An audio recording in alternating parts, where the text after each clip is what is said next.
अस्सलाम वालेकुम 79 न्यूज़ के साथ मैं हूं सबा कामरान। खबर शामिल करते हैं। खैरपुर टामे वाली असरानी स्टेशन के पास आर्मी पब्लिक स्कूल जाने वाली वैन और ट्रक में खौफनाक हादसा पेश आया।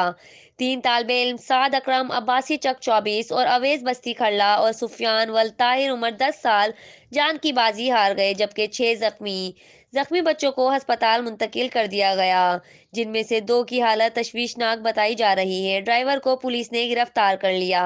रिपोर्ट कर रहे हैं अली बाबर, 79 न्यूज़, खैरपुर।